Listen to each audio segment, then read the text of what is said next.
That's what I'm saying. I'm not saying that.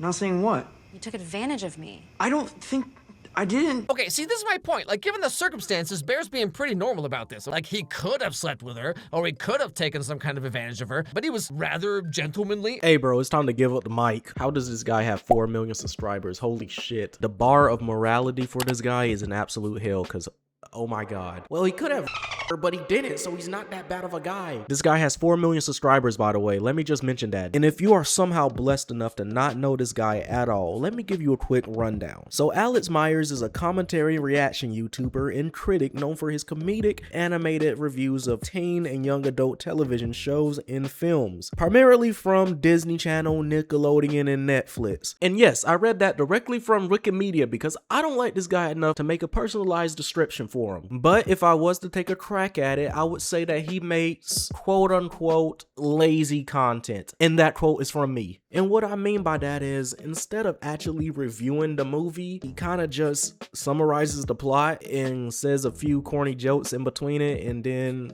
there you go. And any semblance of a review he gives is always the same 3 things: a fast joke, a take shallower than a river in Arizona, and extremely exaggerated criticism. And a lot of his channel is just so Mr. Beast-ified, if that makes sense. It probably doesn't. He was probably there before Mr. Beast. But what I mean by that is, he's fast-paced, he's loud, he's kind of obnoxious, and a lot of his content is just ADHD brained, and that's coming from someone with ADHD, so that's how you know it's a fucking problem. And by the way he reviews these movies, it seems like he only watches 1/3 of it, and then he's like, this doesn't make sense, this is too stupid, this is dumb. It's so annoying, bro. Why would I ever watch his content when I got stuff like Shafe Relish, Nostalgia Credit, fuck it, let me throw an oldie at y'all, your movie sucks? I'd rather watch those comedic reviews instead of someone that's actively misrepresenting the material in order to get a laugh. But that's just me though. Now, the reason why his recent review on the movie Obsession has been garnering a lot of negative attention recently is because of just how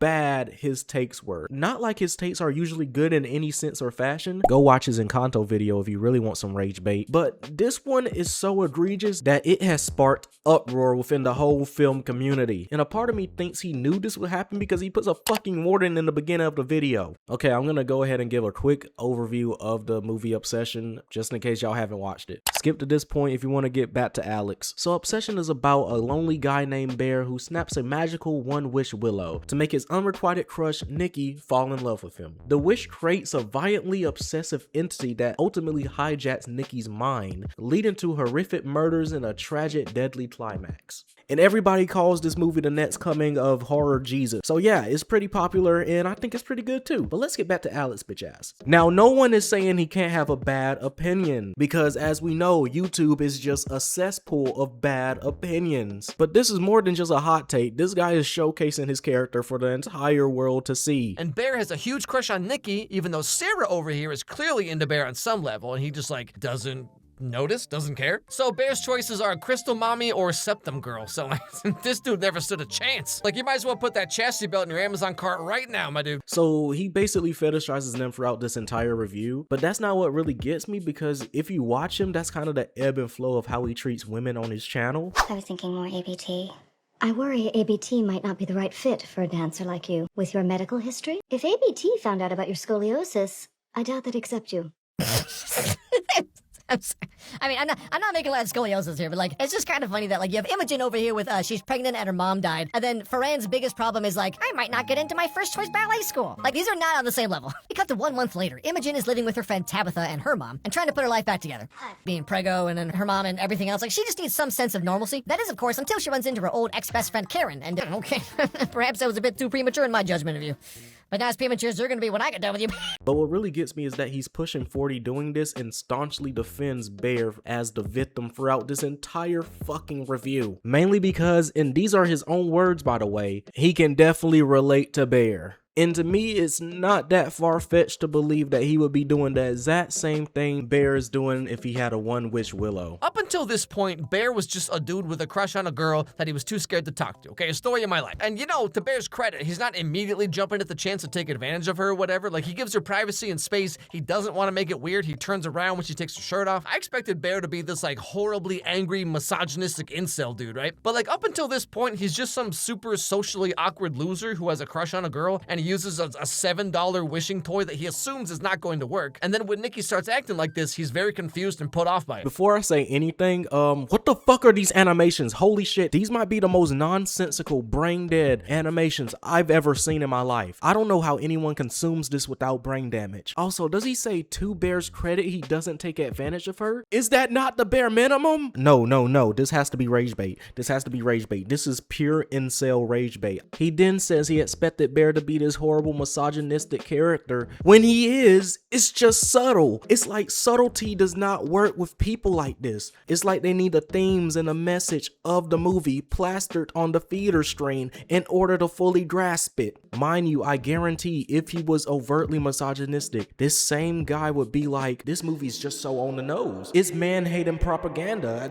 I can't take this. The whole culture war, the whole gender war is just so rampant nowadays. They get on these platforms and they spew their bullshit, and then when they get backlash and criticism for their obviously horrible opinion, they don't reflect on themselves. They don't try to backtrack. All they do is staunchly defend themselves with a plethora of logical fallacies. But the good thing for us is we don't have to work to find it. He left it pinned right in the comment section. Yeah, you know it's bad when the first comment disagreeing with him has double the amount of likes. I'm not saying Bear is a blameless, innocent victim, okay? But I think some of you are a little too quick to attach motivation and subtext to this character that is not based on the movie. Okay, since this guy can't understand the concept of subtlety, let me go ahead and spell it out. Bear is definitely evil from the beginning, bro. For me and a majority of the audience, we all understood that he is clearly the archetype of the nice guy. The guy that pretends to be all good and all for women until it is time to abuse one. And mind you, he mentions this specific part in the review, but Bear literally says in the beginning that Nikki needs help and that she's unstable, and yet he still continues to pursue her romantically. Are we just not gonna acknowledge that, or are we just gonna skip by that so we can make more Latina jokes? Like, I've seen some internet comment threads where it's like, he only saw her as an object and wanted to remove her autonomy. That's why he made that wish. But like he didn't wish that she would do whatever he wanted, or I wish that she would become obsessed with me and me only. He specifically wished that Nikki would love him more than anyone, which is literally what everyone who has ever had a crush wants.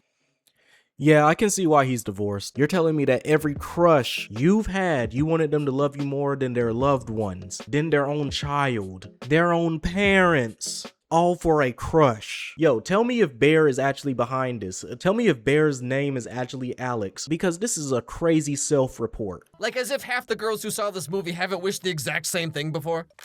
Hello, it is I, Willem Dafoe, from the movie The Lighthouse, and I've secretly been in love with you for years. Cringe.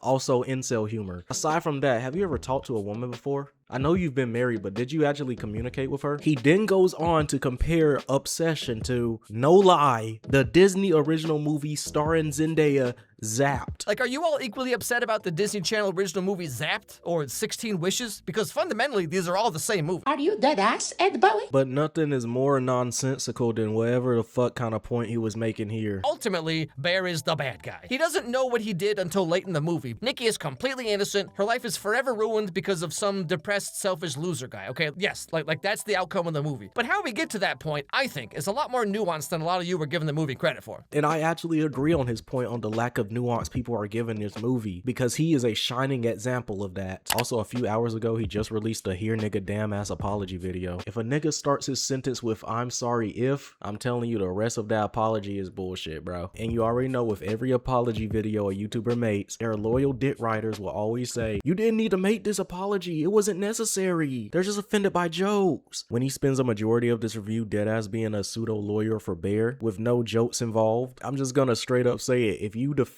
everything he says in this video, you are kind of weird, buddy. I'm not gonna lie. And then he goes on to talk about death threats, which everyone can agree is inexcusable. But for some reason to these people, that excuses him from all previous criticism, because apparently to these people, you can make a critique of a movie, but you can't be critiqued for your critique of that movie. That's That's just too far. And I will say this again for the selectively deaf people out there. I'm not saying that death threats are okay. They are excluded from the critique. And to everybody saying, oh, it's not that deep, it's not that deep. Bro, why do you think the movie was fucking made? Why do you think that movies are made with themes, messages, and symbolism for people to read into it? I mean, it's like some people are just so dumb that you can't even talk to them. Also in this apology, he addresses his comments about Latina women horribly. Other comments, the Latina jokes were conceived by a Latina woman from Central America. And to me, they seemed no more problematic than your average Instagram reel or like SNL skit, like the Bad Bunny Tia skit. To me, they seemed perfectly in line with all of that. Some people said that they were offended by those jokes. They were not meant to be as such. They were meant to be silly, written by someone who is in that group. Here's my original DM to him. Pause again. Listen, Alex, I get it. It's frustrating to be called out for stuff that you thought was completely fine to put online, but saying that somebody else made the joke doesn't really land because you still are the one who said the joke, meaning you're co-signing it. And then it's weird to me that you just ignore the comments on my video of people saying that it's fetishization of Latina women, and yet that's not addressed once in your 5.5 minute long video. People can say it's okay for you to say that joke because they're from that group. That doesn't necessarily mean that it is okay to the broader group. I don't know, I just find it a little weird that you're glossing over that. It's not the joke. It's the context behind the joke and the history of those things and where that comes from. And I get it. You don't have to know everything off the top of your head, but when people are trying to educate you about it, you should probably sit and listen. Moral of the story, kids, read more literature, watch more movies, try to analyze with the best of your abilities, because if you don't, obviously these YouTubers are not gonna do it for you. Peace out, and yeah. I'm tired, bro. I'm tired. Please just stick to Disney movies, Alex.